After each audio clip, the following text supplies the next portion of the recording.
issues with Kagwa, all the truths you've never seen. Hi guys, today I want us to have this conversation. The video I posted a few days ago, reactions basically to that lady's conversation about African Americans as well as Africans from Africa in America and the way they are taught to interact with their fellow brothers and sisters in America. I want to deep in a bit of conversations, and I want us to keep these engagements going because at the end of the day, I want us to agree on a solution. Many years ago, Nelson Mandela, the former president of South Africa and one of the legions of Africa who fought vigorously for the liberation of South Africa.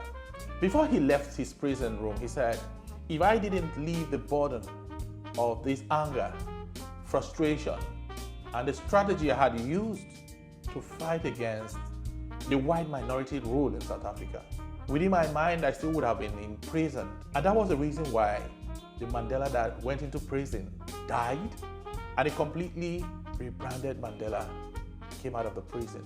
I have a bit of issues with the Mandela that got out of prison. I could have that discussion some other time. But we realized that Mandela was able to make that sacrifice, and he sacrificed 27 years of his life in prison just because he wanted a country that enjoyed black majority rule, and he wanted independence for South Africa. How does that relate to the issue at hand? I have listened to the arguments from both sides of the divide. I have read the comments and I have made useful comments as well, and I have tried to keep that conversation going. American Africans, as they love to call themselves now, and Africans who migrated to America, have had different positions on this issue. But one strong feature that continues to play out lies in the fact that a lot of people have enjoyed a cordiality and relationship between themselves. And in as much as a few of such events have been experienced, it was not enough to write off anyone. It was not enough to say African Americans or Africans from Africa have a mindset towards one another. Every one of us, including myself, has had an experience. But that's not enough to use that brush to wipe a whole group of people. And I throw it back to us. If we want to hold on to our past, is that a solution we seek? If we want to hold on to the fact that some persons have been conditioned to hate themselves, and that's why when I see an American African or an African from Africa, and that is why I relate with them the way I want, because I had a preconceived notion about who they've told them that we are. Is that a solution? Should that be the way out? Are we ready to make concessions to learn about our struggles? Every one of us has been marked by scars. I don't want to use the word transatlantic slave trade, but permit me to call it a transatlantic experience. It's something that shouldn't have happened to anyone's generation. But everyone, most people in Africa were affected. If some of us from Africa take our DNA sample today, we're going to link it up to somebody whom we may have never known, but lives in the diaspora somewhere. Africa also, and Africans that migrated from Africa to America, battled with the issue of colonialism that affected them. Colonialism shaped them as well, disrupted their lives. And so every one of us was a victim at some point.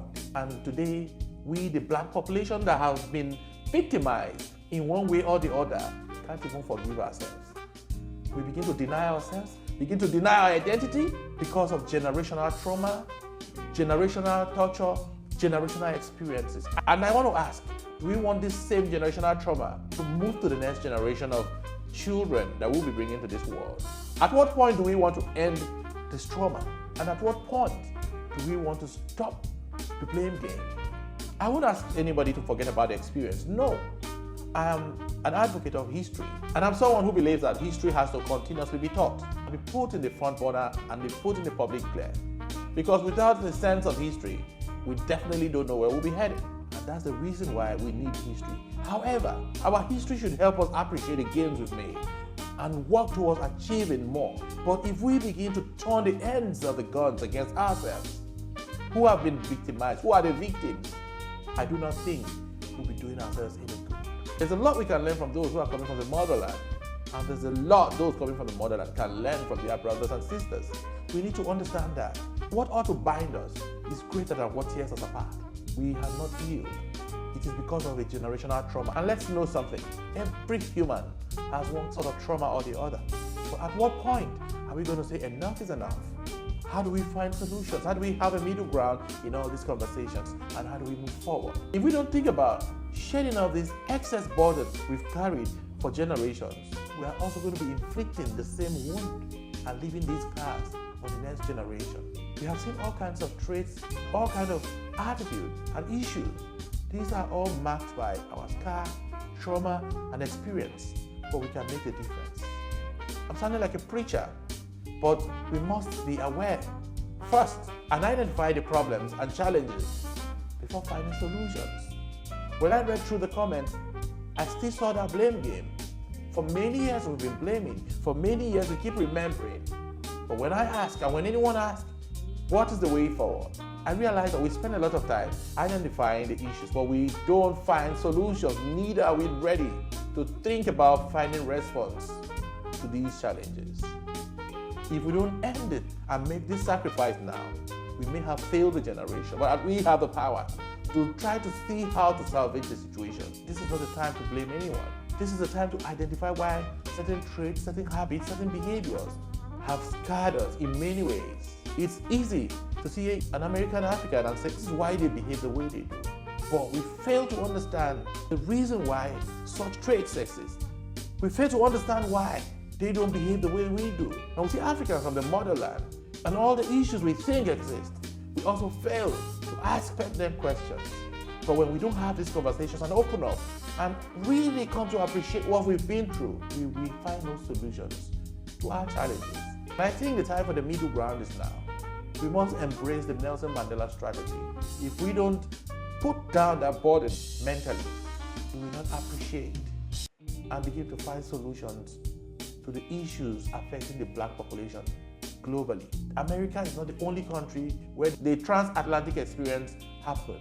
It happened around the whole world. We haven't even heard of experiences of our brothers and sisters in other parts of the world yet, but we need to also get there.